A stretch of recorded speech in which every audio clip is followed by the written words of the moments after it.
এই মুহূর্তে দাঁড়িয়ে একটার পর একটা জায়গায় নজর রাখছি আমরা, কারণ প্রত্যেকটা জায়গাতেই সকাল থেকে যেভাবে আমরা দেখতে পাচ্ছি 15টা জায়গায় সিবিআই হানা। তার মধ্যে সাত সকালে বেলেঘাটায় সন্দীপ ঘোষের বাড়িতে সিবিআই, সকাল 6:55 সিবিআই আধিকারিকরা পৌঁছে যান তার বাড়ির সামনে। সন্দীপের বাড়ি ঘিরে ফেলে কেন্দ্রীয় বাহিনী, বারবার তাকে ফোন করা হয়, কলিং বেল বাজানো হয় বারবার, কিন্তু 1 ঘন্টা 10 মিনিট পরে দরজা খোলেন সন্দীপ ঘোষ। এরপর 10 সেকেন্ড কথা বলেন যারা সিবিআই আধিকারিকরা এসে তার দরজায় এসে দাঁড়িয়েছিলেন এতক্ষণ ধরে তাদের সঙ্গে। তারপর 8:06 বাড়ির ভেতর থেকে বেরিয়ে গেট খোলেন সন্দীপ।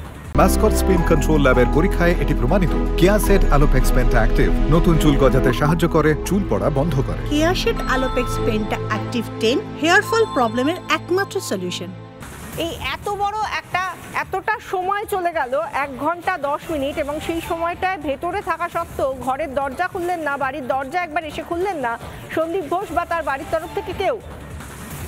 এই নিয়ে কথা বলবো সরাসরি। আমাদের সঙ্গে রয়েছেন সন্দীপ ঘোষের বাড়ির সামনে থেকে আমাদের প্রতিনিধি তুলিকা রায়। তুলিকা, এখন কি ছবি দেখতে পাচ্ছ? এর আগে যতবার কথা হয়েছিল তুমি বলছিলে নাগারে জিজ্ঞাসাবাদ চলছে, তল্লাশি চলছে, এখন কি আপডেট?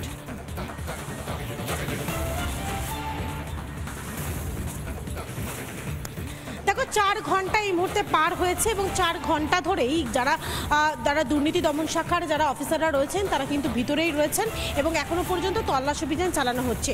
এই প্রথমবার সিবিআই এর যারা তদন্তকারীরা রয়েছেন তারা তল্লাশি অভিযানে নেমেছেন, যেখানে সন্দীপ ঘোষের বাড়ি, যিনি আরজিকরের প্রাক্তন অধ্যক্ষ, তার বাড়িতে এই মুহূর্তে রয়েছে। আমি একটুখানি রিপাবলিক বাংলা দর্শকদের জন্য সেই ছবিটা দেখানোর কথা বলবো মোহিতকে।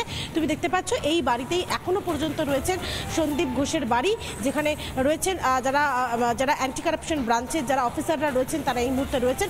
এবং মূলত তারা যেটাতে ফোকাস করছে, যেহেতু কলকাতা হাইকোর্টের নির্দেশে ইতিমধ্যে আরজি করে যে দুর্নীতির অভিযোগ উঠেছে, সেই দুর্নীতির অভিযোগের তদন্তে একদিকে গতকালই এসআইটির কাছ থেকে সমস্ত তথ্য নিয়ে নেওয়ার পরে, হ্যান্ডওভারে নেওয়ার পরেই কিন্তু তারা তদন্ত শুরু করেন। এবং তদন্তের প্রথম দিনকেই, অর্থাৎ আজকে সকালবেলায় তদন্তের প্রথম দিনকেই, রবিবারের সকালে প্রথম বেলেঘাটার যে বাড়ি, প্রাক্তন অধ্যক্ষের বাড়ি, সেখানে তারা হানা দেন। কিন্তু হানা দিতে এসেও কিন্তু বেশ বাধার সম্মুখীন হতে হয় সিবিআই অফিসারদের। তার কারণ 1 ঘন্টা 10 মিনিট তাদেরকে দাঁড়িয়ে থাকতে হয় বাড়ির বাইরে। ঠিক এই যে জায়গা তুমি দেখতে পাচ্ছ গেটের সামনে, গেটের বাইরের যে জায়গা, এই গেটের সামনে দীর্ঘক্ষণ যারা অফিসাররা ছিলেন তারা দাঁড়িয়েছিলেন এবং তারা বারবার ধরে ফোন করছিলেন সন্দীপ ঘোষকে, বারবার ধরে যে ছোট গেটের সামনে যে কলিং বেল রয়েছে সেই কলিং বেল তারা বারবার বাজাচ্ছিলেন, বারবার ডাকছিলেন, কিন্তু কোনো রকমভাবেই ভেতর থেকে, অর্থাৎ এই বাড়ি যেটা রয়েছে সন্দীপ ঘোষের যে বাড়ি রয়েছে সেই বাড়ি থেকে কোনো রকমভাবে কোনো সারা শব্দ পাওয়া যাচ্ছিল না।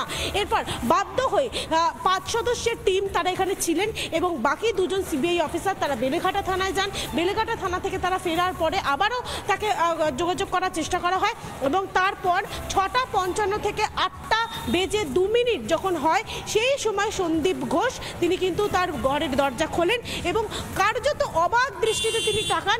এমন একটা ভাব তিনি দেখান যেখানে তার কাছে তিনি কিছুই জানতেন না, বা তার বাড়িতে যে সিবিআই এসেছে সেটা তিনি জানতেন না।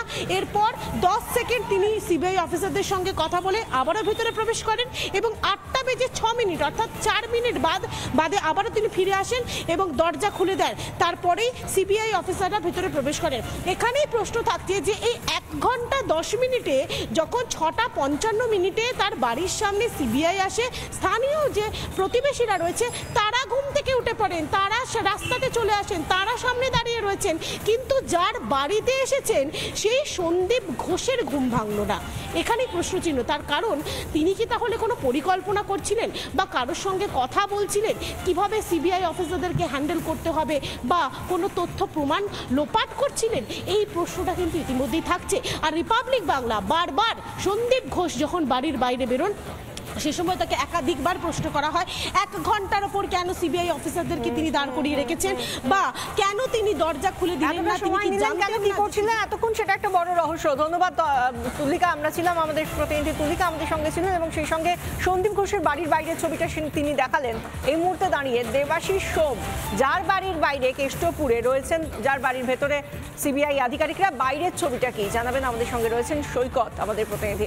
সৈকত, গাড়িটা ঘিরে তো ইতিমধ্যেই অনেক রহস্য দানা বেঁধেছে, এছাড়া আর কি দেখতে পাচ্ছ? এবং সেই গাড়িটা অবশ্যই যেটা বাইরে থেকে দেখা যাচ্ছে সেটা একটা বড় বিষয়, আরো একবার তোমার সঙ্গে দেখতে চাইবো।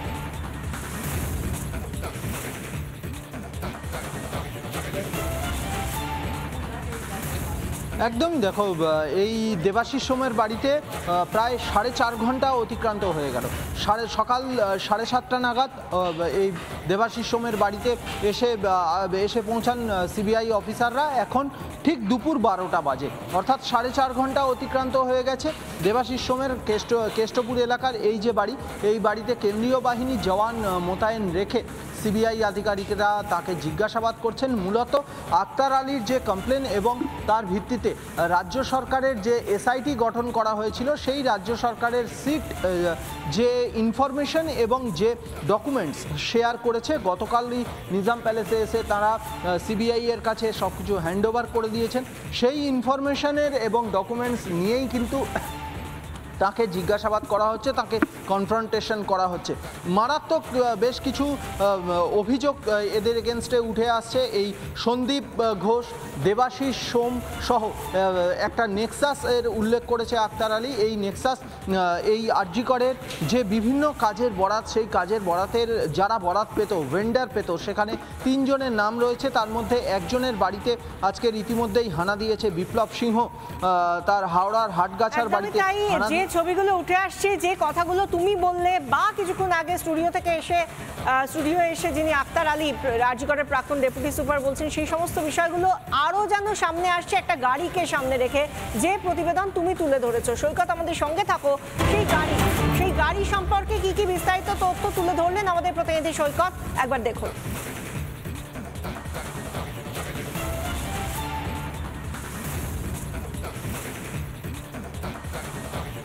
মেডিকেল কলেজ হসপিটালের বিপুল পরিমাণ দুর্নীতি, সেই দুর্নীতির তদন্ত করছে সিবিআই। আদালতের নির্দেশে তদন্তে নেমে এফআইআর লজ করে আজকের সকাল সকাল প্রাক্তন প্রিন্সিপাল সন্দীপ ঘোষ, আরজি কর মেডিকেল কলেজের এখনো পর্যন্ত ডক্টর হিসাবে স্বপদে বহাল থাকা দেবাশিস সোম, তার বাড়িতে সিবিআই আধিকারিকরা তল্লাশি চালাচ্ছেন। দীর্ঘক্ষণ ধরে তারা তল্লাশি চালাচ্ছেন। মূলত প্রাক্তন ডেপুটি স্পিকার আক্তার আলীর যে বিভিন্ন অভিযোগ, সেই অভিযোগের বেসিসেই যে ইনফরমেশন এবং ডকুমেন্টস পেয়েছেন, সেই ডকুমেন্টসগুলি নিয়ে তাকে কনফ্রন্টেশন করা হচ্ছে। এরই মধ্যে একটি চিত্র উঠে এলো, এই যে ডক্টর দেবাশিস সোম, সর্বস্তরের দুর্নীতি। এমনকি আক্তার আলী অভিযোগ করেছেন যে তিনি আরজি কর হসপিটালে পোস্টিং ছিলেন, কিন্তু কয়েক মাস আগে তার সেই পোস্টিং সরে যায়, অর্থাৎ তিনি ট্রান্সফার হয়ে যান।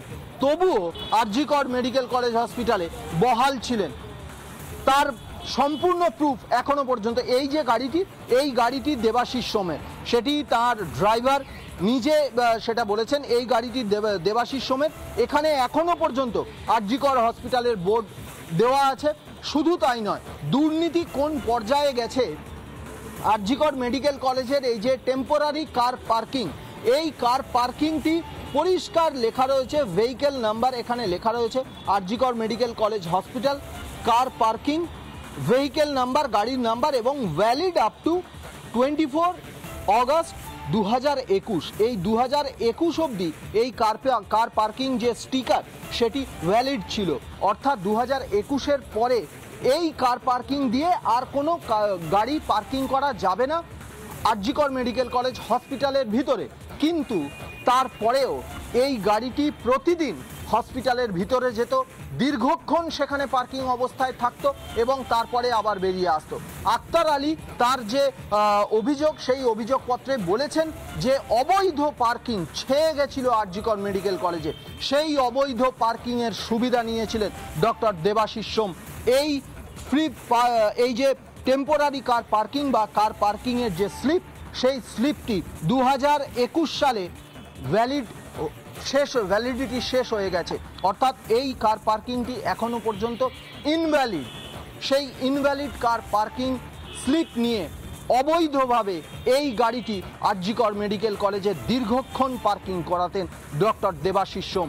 দুর্নীতির রন্ধ্রে রন্ধ্রে দুর্নীতির একটা পাহাড় তৈরি করেছিলেন এই নেক্সাস। ভিডিও জার্নালিস্ট পিনাকি নন্দীর সঙ্গে সৈকত, রিপাবলিক বাংলা, কলকাতা।